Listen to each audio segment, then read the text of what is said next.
today for us is to really focus then on what the opportunities are for local manufacturers, what we are doing to ensure that us as consumers are equally excited as the project owners are. Let's just start here. How do we envision this whole e-mobility project to really contribute to, perhaps some people are now talking about carbon gas emissions. How do we envision this to do that? Thank you very much for the question. The contribution of the e-mobility to issues of environment is quite important. It's not only Botswana who is running the race towards preservation of the environment.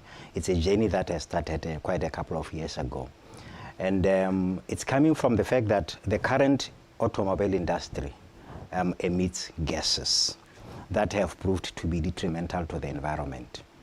And the movement towards shifting from this, they call them ICE, that is internal combustion engines. And when you say internal combustion engines, you are talking about petrol and diesel. And this kind of fossil fuels, it has proved that they are responsible for the contamination of the environment, and they are responsible for the degradation of the atmosphere and the earth as it is. Hence, the need to find alternative sources of energy that could be used, that would try and regenerate the environment again. Hence, the inclination to now think of electric vehicles, because right away, electric vehicles are not yet seen to be emitting any pollutants, so they become a direct substitute for the ICE automobile industry. So this is where the movement is coming from. And in that way, yes, Botswana is a signatory to a lot of protocols that relate to climate change, the Kyoto Protocol, the Paris Agreement, the COP27 or the COP17. Botswana found herself in this position that they have to be seen to be driving, participating and taking an initiative in the overall movement towards preservation of the environment. Yeah. Talk about overall movement towards preservation of the environment. That's Botswana participating. Let's just talk about participation of citizens in this particular project.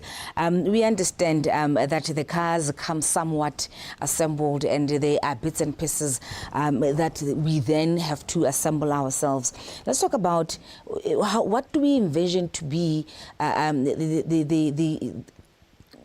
the participation of citizens within this entire project.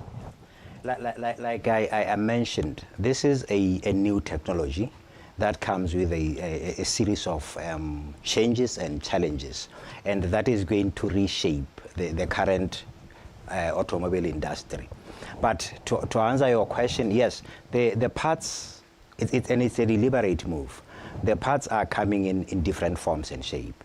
There's what we call CKD, complete knockdown parts. That is where parts are coming as separate pieces. And then there are semi-knockdown, where there's part assembly and part no assembly. And then there's also a component where we bring fully assembled.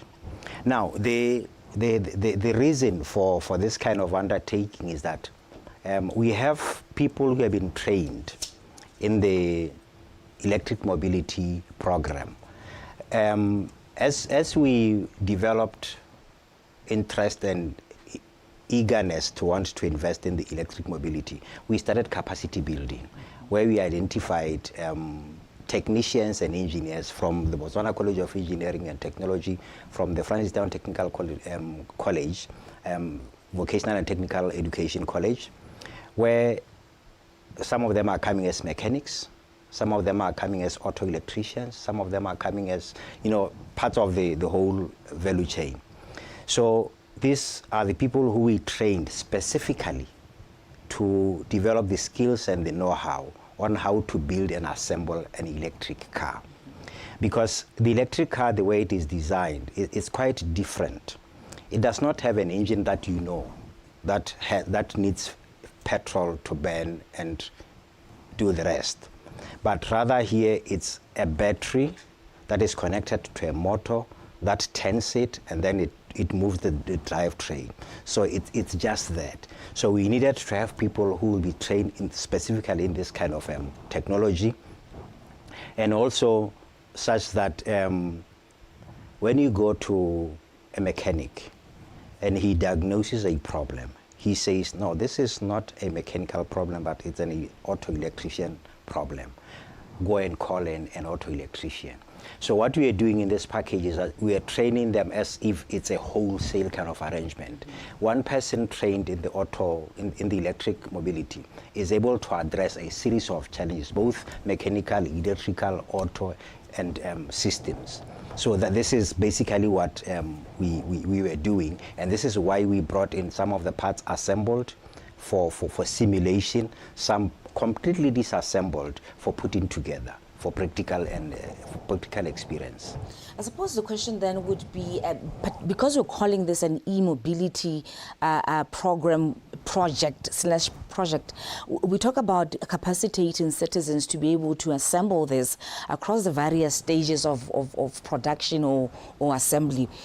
The question is, from a supplier, from a manufacturer perspective, what do we see there? Is there a plan? Is there something already in motion to say these are perhaps the entities that we are working with to capacitate them to get to a point where, in as much as we are bringing in, other things are sourced locally?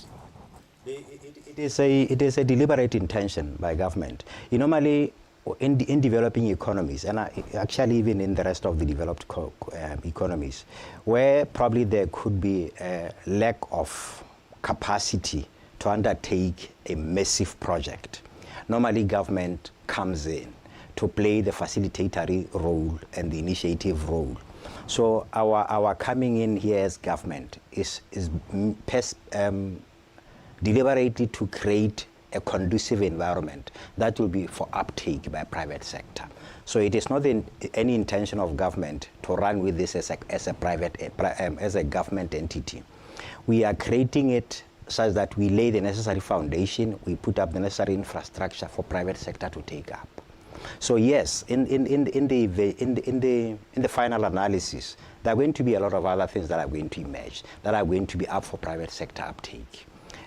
For instance, there will be need for those that will be saying, for us, we are only going to be focusing on technology that develops batteries.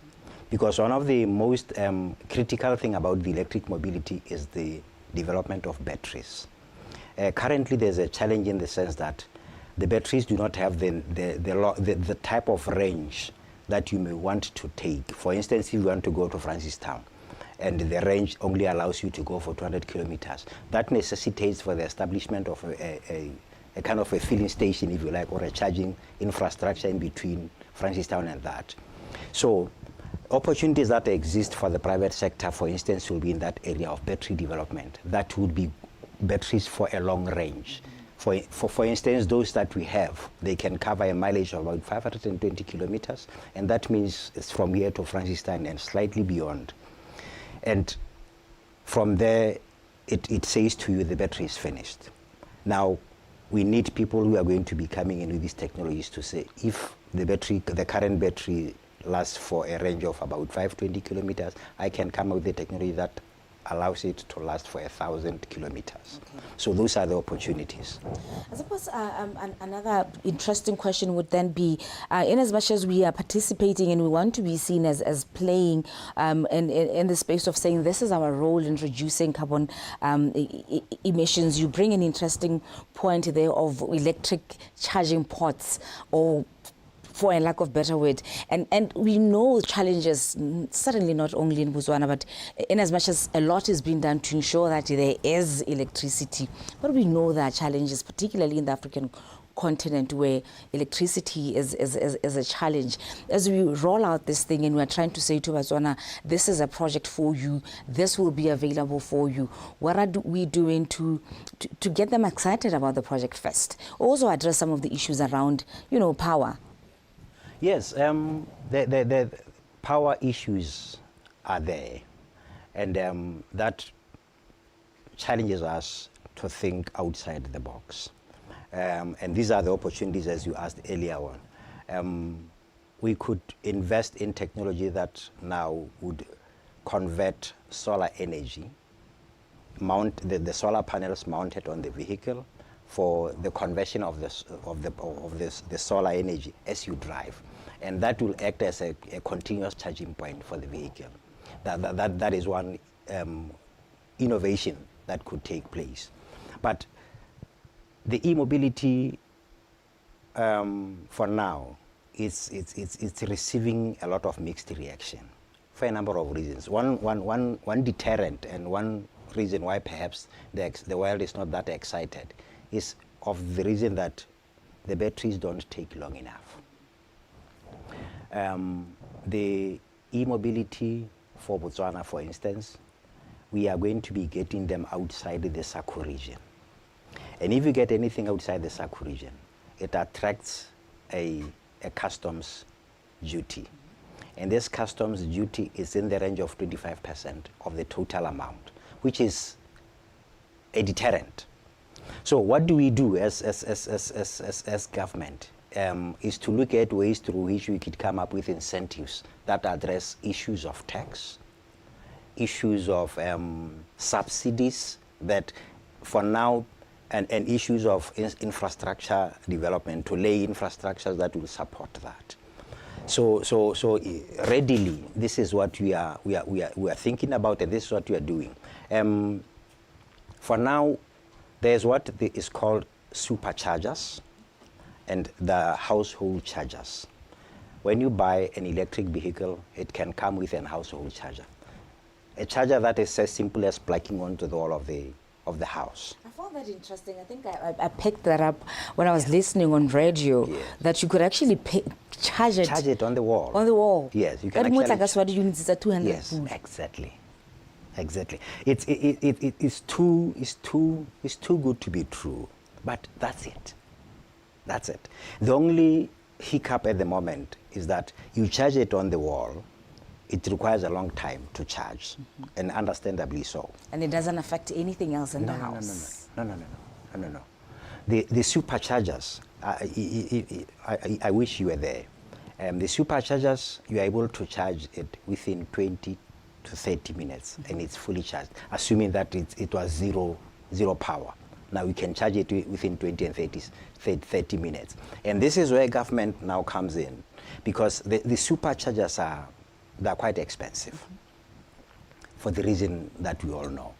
So government would be responsible from the onset to be responsible for strategically placing those superchargers, just as petrol filling stations are strategically placed, so that it enables transportation and it sustains the transportation.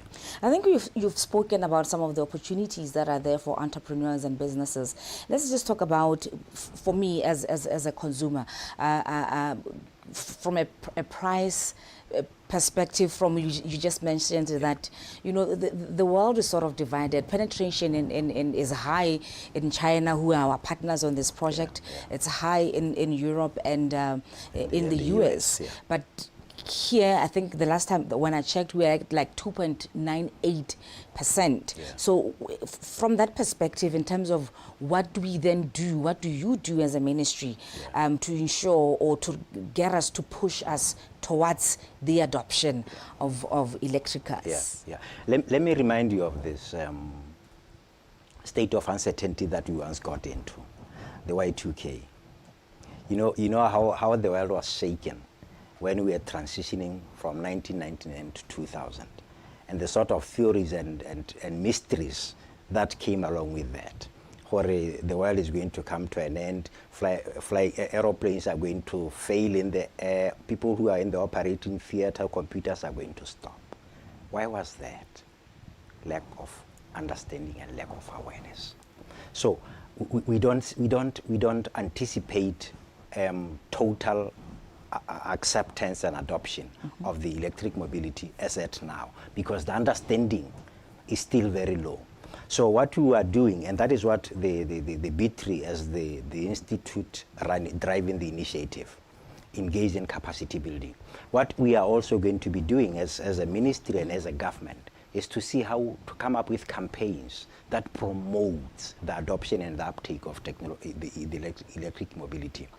And advanced countries have come up with set targets and set timelines to say by 2030 we want any new vehicle to be electric. By 2050 we want every vehicle that is manufactured to be electric. And what are we saying here? But it doesn't that just, I have to derail you here. Okay. When we set those type of targets, and we understand some of the challenges, certainly in sub-Saharan Africa, issues around just transition. How do we do that when we know the issues that the African continent have? Yeah. It's a tricky question. But what we've got to see how we frown ourselves out of, or we shrug it off as a stigma, is where we believe that all the time we are second comers in technology development. Okay. And the rest of the developed world is the first comer. Okay. Mr. Mongakgotla, the cars that we're talking about here, let's just be specific. We're talking about buses, we're talking about sports utility vehicles. Yeah. And I'm wondering, again, from an infrastructure perspective, when you think sports utility vehicle, you're thinking off-road. And when you're thinking off-road, and you know what people do with their sports utility vehicles. So with these, from the robustness, are we able to get those, to do those with these vehicles? Yeah. What we must not forget is that what we see is not the only type of vehicles that are there. There are those that are developed for rugged and rough terrains. But what I can say, to answer you quickly, those vehicles are all-wheel drive, and that makes them to be adaptable to our environment. And one of the things that really is quite critical for us, and hence we are going to have a research and development unit within the plant. Now, this is where we are going to be collecting our own data to see how now it can be adapted to our environment. So we are not taking it as a panacea from China, that this is what we get and this is what we are going to be doing. It is exactly why we brought it that, so that we learn from that and we see how we come up with our own technologies that is adaptable to our own environment. Let's talk about the milestones that you've set for yourself. We're calling it a project, but when do we see these hit the market? What are the expectations? What do you want to see in the long run? For now, it is not going to hit the market still under the ownership of government. Government has a deliberate plan to partner with private sector. So what is currently happening is just to initialize the whole process. But we are looking at a period of 2, 3, 4 years where private sector will be taking it up. So that is one immediate intention. We have already secured a piece of land where we are going to build this. But also, even if government is driving it, it serves as an incentive even to the private sector to develop that on their own. It is not that because it is government, everybody is going to have to want to do that is with government. Already, there are some garages and car owners in the country that have started to buy these vehicles. And we are happy as government that the initiative that we took has kind of excited and motivated the environment, and people now are beginning to see this as an alternative. So we should not see that as going to be solely government, but it's at the moment government driven to create a conducive environment. Okay. Thank you so much, Mr. Oabona Mongakgotla, speaking to us from the Ministry of Communications, Knowledge and Technology.